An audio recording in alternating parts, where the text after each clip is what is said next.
اشیاء نے مجھے کبھی بھی ذہنی سکون نہیں پہنچایا۔ میں محسوس کرتا کہ ہماری کرتوت میری فطرت اور مزاج کے بالکل بھی خلاف ہے، جس کے نتیجے میں نہایت رنج و عالم میں محسوس کرتا۔ سوال: آپ نے عیش و عشرت کے صاحبان کیسے ترک کرنا گوارا کیے اور اسلام کیوں کر قبول کیا، اور کیا آپ اس سے مطمئن ہیں؟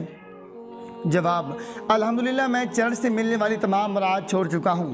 میں ایسا محسوس کرتا ہوں گویا میں نئے سرے سے پیدا ہوا ہوں۔ نفسیاتی طور پر میں نہایت پرسکون ہوں۔ 2006 میں نے اسلام قبول کیا، اگرچہ میں اب تنگ دستی کا شکار ہوں۔ میں نے ایم اے کے مرحلہ تعلیم میں تقابل ادیان کی تحقیق کر کے اسلام قبول کیا اور درج ذیل نتائج حاصل کیے۔ قرآن کے شروع میں مؤلف کا نام نہیں ہے، جیسا کہ اناجیل اربعہ کا حال ہے۔ دلیل یہ ہے کہ قرآن انسانی کاوش نہیں بلکہ الہامی کتاب ہے۔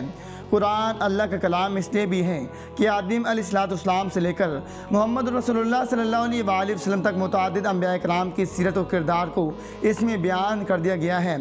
سیرت محمد صلی اللہ علیہ وآلہ وسلم سے تاکید یہ ثابت ہوتا ہے اسلامی دین واحد اور انداللہ قبول ہے۔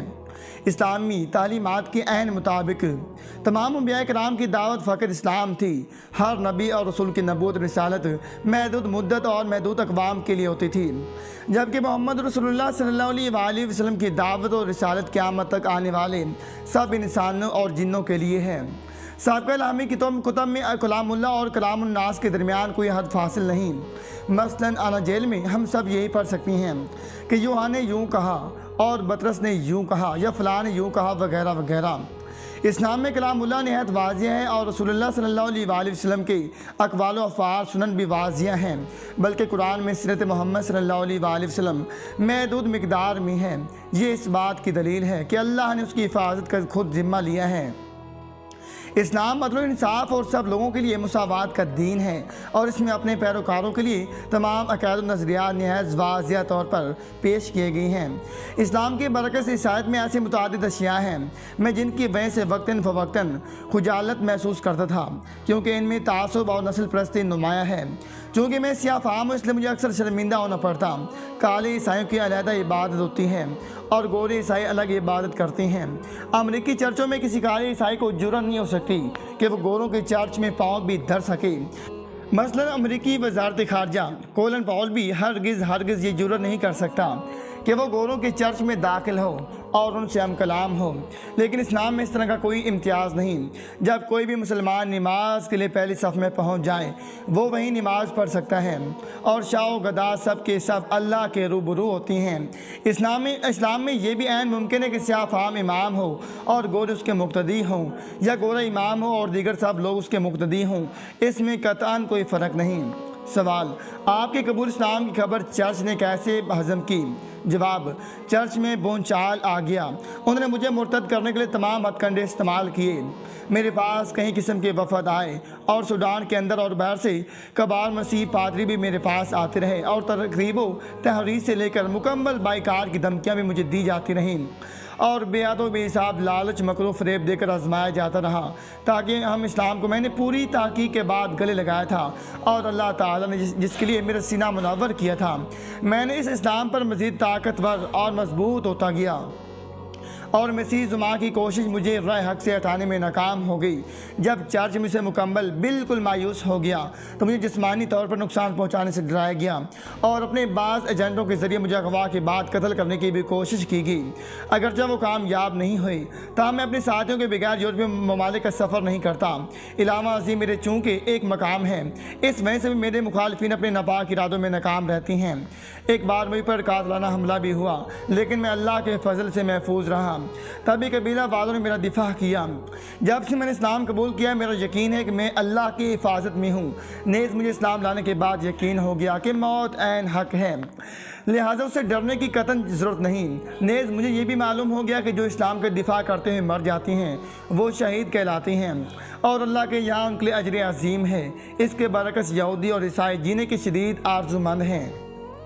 سوال: اسلام لانے کے بعد آپ نے اپنے مستقبل کے بارے میں کیا لائحہ عمل تیار کیا ہے؟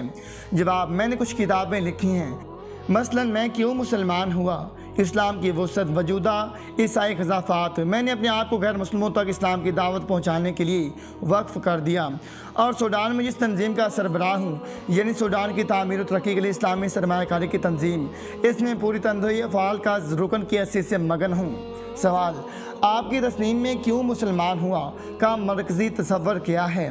جواب: میں نے اس میں اسلام اور دیگر مذاہب کا موازنہ پیش کیا ہے اور اسلام کے علاوہ دیگر ادیان میں موجود نقائص و عیوب واضح کیے ہیں اور اسلام کے مضبوط ثبوت جمع کر دیے ہیں۔ در حقیقت اسلام کے تقسیم میراث کے سسٹم نے مجھے مبہوت کر دیا ہے، چونکہ یہودیت میں بھی میراث تذکرہ ہے، لیکن لوگ اس پر راضی نہیں کیونکہ یہ طریقہ عادلانہ نہیں بلکہ ظالمانہ ہے، جبکہ عیسائیت میں نظام میراث کا وجود سرے سے ہی نہیں۔ اسلام نے نظام میراث کو باریک بینی اور عدالت پر مبنی بنایا ہے، جس کی کوئی پہلے نظیر نہیں ملتی۔ حتیٰ کہ میں نے اپنے قبیلہ دونگا میں اسلام کا نظام میراث نافذ کیا تو بیشتر جھگڑے خود بخود ختم ہو گئے، حالانکہ بنیادی طور پر یہ قبیلہ مسیح ہے۔ نیز میں نے اپنی اس کتاب میں زندگی کے تمام پہلوؤں پر اسلام کی مکمل رہنمائی کو بھی شامل کیا ہے۔ میں نے یہ واضح کیا کہ جو شخص اسلام قبول کر لیتا ہے اور قولاً فعلاً وہ اسلام پر کاربند ہو جاتا ہے تو اسلام اسے کس قدر نفسیاتی اور روحانی بلندی عطا فرماتا ہے، وہ اپنے اسلام پر فخر محسوس کرتا ہے۔ لیکن دیگر ادیان کی تعلیمات، رسم و رواج میں تضادات بے شمار ہیں۔ یہ ادیان اس شخص کی ثقافت کو تبدیل نہیں کرتے جو انہیں قبول کر لیتا ہے، پھر وہ یہ ادیان قبول کر کے بھی اپنی ہوسگیری کو اسی طرح پورا کرتا ہے جس طرح وہ چاہتا ہے۔ ان لوگوں کے کسی شخص کے کردار میں ناموں کے علاوہ ادیان کا کوئی کردار ہی نہیں۔ سوال: آپ کے اسلام لانے کے بعد آپ کے ہاتھ پر کتنے لوگ مسلمان ہو چکی ہیں؟ جواب: اللہ کے فضل سے اب تک میرے ہاتھ 1.5 لاکھ افراد مسلمان ہو چکے ہیں، اور الحمدللہ جنوبی سوڈان کے چرچوں کی 2,500 اہم عہدیدار بھی 9 مسلموں میں شامل ہیں۔ یہ لوگ قوا نوبا اور صوبہ انجمن سے تعلق رکھتی ہیں۔ سوال: اتنی بڑی تعداد کو آپ نے اسلام کی طرف کیسے مائل کیا؟ جواب: کسی غیر مسلم کو اسلام کا قائل کرنا نہایت ہی آسان ہے، کیونکہ یہ لوگ خالی الذہن ہوتی ہیں۔ اسی حقیقت کو سامنے رکھ کر میں نے سب کے لیے واضح کر دیا کہ اسلام ہی ایک ایسا دین ہے جس میں کسی قسم کا کوئی شرک نہیں، اور اللہ کا پسندیدہ دین یہی ہے۔ اللہ تعالی نے فرمایا: بے شک اللہ کے یہاں دین صرف اسلام ہے۔ اسلام سب انسانیت سے مخاطب ہوتا ہے۔ یہی ایک ایسا دین ہے جو زندگی کے تمام شعبہ جات کی ہر مشکل دور کرتا ہے۔ میں نے ہر بڑے نو مسلم مسیح کی طرف خط بھی لکھا ہے، اس میں خاص طور پر یہ واضح کیا ہے کہ بے شک اللہ تعالیٰ ایک ہے، اس کا کوئی شریک نہیں، اور یہ کہ اللہ تعالیٰ تین ایک یا ایک میں تین نہیں۔ عیسیٰ ابن مریم دیگر انسانوں کی طرح انسان ہیں اور اللہ کے رسول ہیں جنہیں اللہ تعالیٰ نے ان کی قوم کی طرف مبعوث فرمایا۔ وہ نہ تو الہ ہیں اور نہ ہی اللہ کے بیٹے ہیں، اور بے شک عیسیٰ بنی اسرائیل کی طرف مبعوث ہوئے اور آپ کی رسالت عام نہیں، اور عیسیٰ کو اللہ نے لوگوں کی کفارت کے لیے نہیں بھیجا، اور پھر عیسیٰ کو اس لیے اللہ نے نہیں بلایا کہ وہ اپنے باپ کے دائیں طرف بٹھائیں۔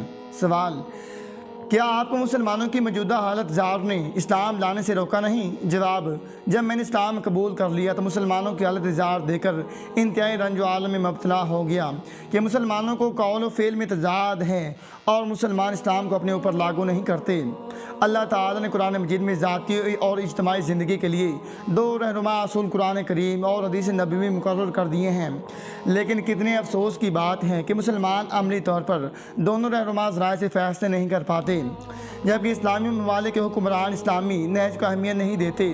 گویا مسلمانوں کی کمزوری کے 2 بنیادی سبب ہیں: ذاتی طور پر دین سے دوری اور حکومتی سطح پر دین کے ساتھ بے رغبتی ہے۔